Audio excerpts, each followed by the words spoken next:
A very warm welcome to everyone, and I hope that you have certainly enjoyed the battle that we have witnessed between the two titans of tennis, world number one versus world number two, Yannick Sinner, Alcaraz. They gave it all. It was a wonderful clash. We can say that there were some reflections of their earlier battles. If you see the highlights of their previous matches, the way they handled things was almost the same in terms of the speed, the agility, the spin, the lobs, the slice, those things were there. But there were some slight differences through which Yannick was able to turn the tables. If I talk about the manner in which Alcaraz has handled his game, he was just majestic, wonderful, and I'll also say beast like. That's his style. He runs after every ball. He was doing the same things. Whenever he had to go and approach the net, he would run towards the net to finish the shot. So he was doing everything. And his speed always gave him an edge to simply finish the point whenever there was an opportunity. But there were some slight adaptation that Sinner pointed it out. If you remember, in his earlier clashes against Alcaraz, he said that I guess I have to change the game. And he has pointed it so many times that he's basically a baseliner. And being a baseliner, he certainly likes to play from the baseline, doing rallies, deep, fast, side to side rallies, and doesn't like to come towards the net to finish the point. That's something that Alcaraz would like to do by simply slicing the ball or, first of all, simply hitting a deep shot and then all of a sudden coming up with a surprise drop shot. That's Alcaraz style.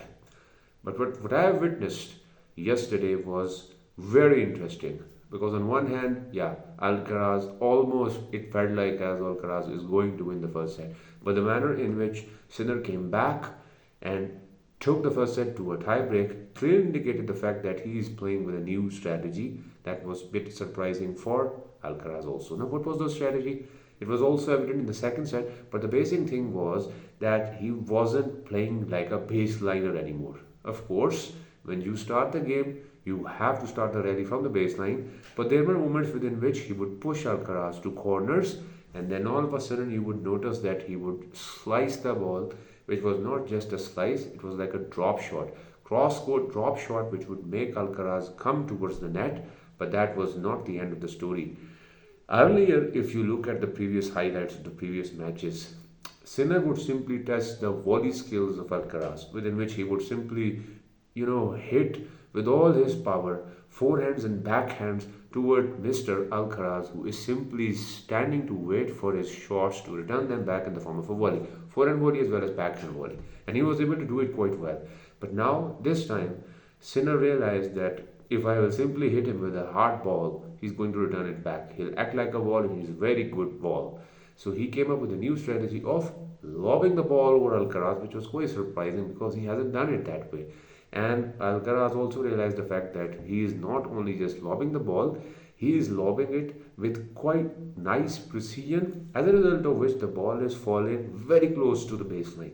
And it was even hard for Alcaraz to not only just run towards the ball, but would also think of returning it back to Sinner. So that was making it difficult for Alcaraz to play his game the way he likes to play against Sinner.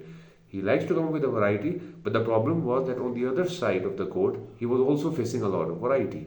Sinner was playing fast, but all of a sudden, whenever he would feel like as though Alcaraz is trying to settle down to come up with his own variety, he would all of a sudden come up with a drop shot.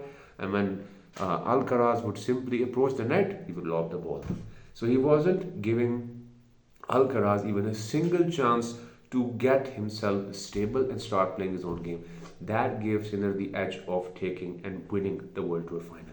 Do check it out. You can, see the highlights. If you have the whole match stream, that is also perfect. But do note these things. These were the slight adaptation that Sinner has done, which was clearly acknowledged, acclaimed in the ceremony when Alcaraz pointed out that whenever I play Sinner, he returns back strong.